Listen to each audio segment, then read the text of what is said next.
Good Lord, Edith. Yes, dear? What is the world coming to? He looked up and across the table to his wife before burying himself in the paper again. They've come. He's here in London, by George. Who, dear? Edith replied as gently as she could, so as not to disturb her husband's obviously troubled mind. These,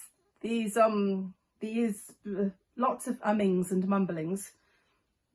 These Orientals. George's face was almost scarlet. Orientals, dear? Yes, that's what I said. Orientals, coming here to teach us about peace and harmony of religions and oneness of mankind. And him a prisoner and exile too. We run an empire, for heaven's sake. What on earth can he teach us that we don't already know? True, dear. Edith attempted to pacify her husband, at the same time noticing a rather ornate envelope positioned to the right of her breakfast plate. She glanced at the neat handwriting and decided she would open it. Perhaps it was news that would distract George from this unpleasantness. Oh, George, we've had an invite to Lady Blomfield's. Oh, a soiree, I suppose? To meet the Oriental Gentleman, she replied hesitatingly. A week later, Edith and George attended the aforementioned engagement. After all, Lady Blomfield was a renowned society hostess, and all the great and good would be present. Putting thoughts of foreigners to the back of his mind, George stiffly and politely gave a slight nod towards the great and the good of his acquaintance. Edith did much the same to the women, although her nod and smile had far more warmth to it. After a short time mingling, George's eyes were drawn to the doorway where some activity was going on. Through the door came a small procession of gentlemen, smartly dressed, though not quite the most modern of European styles, noted George. Their beards and moustaches were well trimmed, and their shoes polished, but something was not quite right. Why, of course, their skins were of a darker hue, and they were wearing a very unfamiliar style of headwear. George's heart sank as he recognised they were indeed foreigners, each wearing a fez. The hostess then ushered everyone politely to take a seat, and George, distracted from his thoughts, had just managed to seat himself comfortably when the next shock occurred. There was a hush and a great sense that something wonderful was about to happen.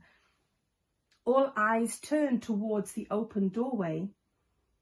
With a dignified step, another gentleman entered the room, and there was no doubt to George that he was not English, not European at all.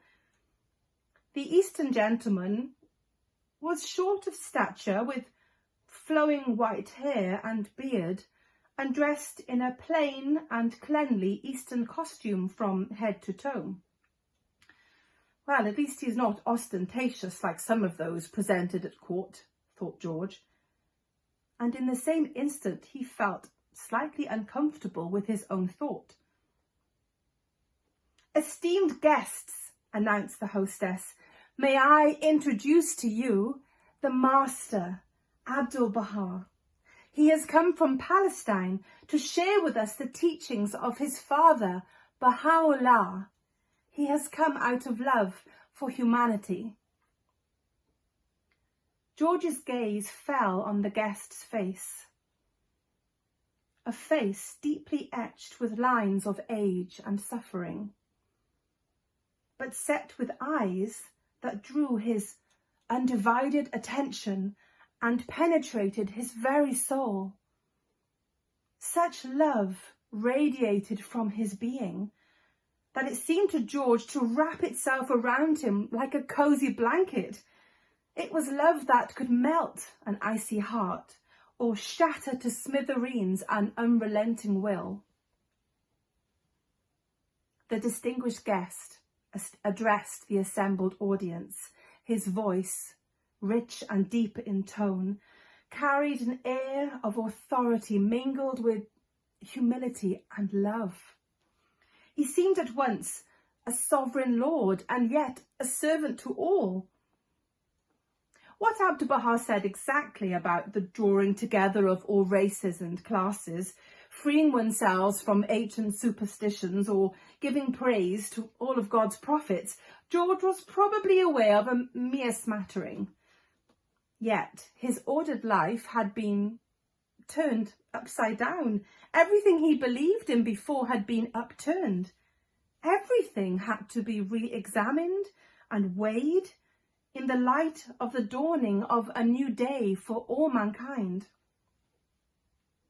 Within moments of meeting the esteemed Oriental gentleman, George, this ramrod straight, immovable as a mountain English gentleman, was transformed.